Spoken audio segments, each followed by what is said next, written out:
VPN অ্যাপ্লিকেশনগুলো আমরা ব্যক্তি প্রতিষ্ঠান যেই ব্যবহার করি না কেন, আমাদের সিকিউরিটি এক্সপার্ট যেই পরামর্শটা দিয়েছে যে ভিপিএন ব্যবহার করা মানেই হচ্ছে এটা ঝুঁকির মধ্যে পড়া।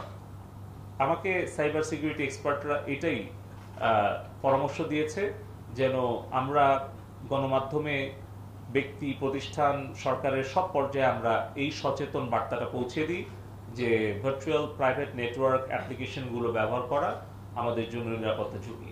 ইন্টারনেটের গতি আমরা কিন্তু কোনো রেস্ট্রিকশন রাখিনি।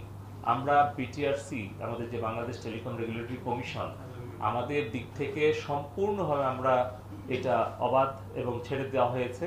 কোথাও কোনো বাধা নাই, কোনো রেস্ট্রিকশন নাই, কোনো গাইডলাইন নাই। কিন্তু আমাদেরকে যেটুকু মানে টেকনিক্যাল পার্সনরা বলেছে যে প্রায় ৫,০০০% মানে বৃদ্ধি পেয়েছে ভিপিএন ব্যবহার করা। ফলে ভিপিএন ব্যবহার যারা করছে তখন কিন্তু অন্য দেশের আসলে নেটওয়ার্ক ব্যবহার করছে। ফলে এই যে বিদেশে যে ব্যান্ডউইথের ট্রাফিকটা বেড়ে যাচ্ছে, এটা একটা অন্যতম কারণ যে অনেক সময় মোবাইল 4G নেটওয়ার্কে অনেক ইন্টারনেট একটু স্লো পাচ্ছে, মানে মেইন ব্রডব্যান্ড কানেক্টিভিটি, এটা একটা অন্যতম কারণ বলে আমাকে বলা হয়েছে। আগামীকালকে আমরা তো একটা টাইম দিয়েছিলাম ফেসবুক, টিকটক এবং ইউটিউবকে যে তারা তাদের ব্যাখ্যাটা দেবে। তো আমরা এখনো লিখিত বা মৌখিক কোনো ব্যাখ্যা পাইনি। তো টিকটক আমাদেরকে ইমেইলে রিপ্লাই দিয়েছে যে তারা এটা খুব আন্তরিক, সরকারকে সহযোগিতা করার জন্য, এবং তারা এটার উত্তর ব্যাখ্যাগুলো দিতে চায়। বাকি দুটি আমরা এখনো পাইনি। তো আমরা কালকে তো সকাল ৯টায় আমরা দেখেছিলাম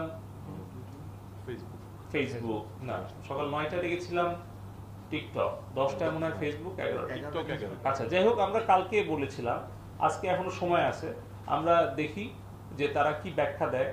সেটা যদি মানে সন্তোষজনক হয় তাহলে আমরা তো বলেছি আমরা বাংলাদেশ বিশ্বের অন্যতম একটি উদার গণতান্ত্রিক দেশ, যেখানে কোনো কিন্তু বাধা নাই। আপনি বিশ্বের যদি সবচেয়ে বেশি সময় ধরে ইন্টারনেট বন্ধ রাখা কিংবা বিভিন্ন অ্যাপ্লিকেশন ব্লক করে রাখা, সেই তালিকায় মানে ওটা কি বলে, ওই যে একটা ওয়েবসাইট আছে স্ট্যাটিস্টাতে আপনি যে সার্চ করেন তাহলে দেখবেন টপ 10 কান্ট্রির মধ্যে বাংলাদেশ নাই। আমাদের কিন্তু সেই অবস্থানে আমরা আছি।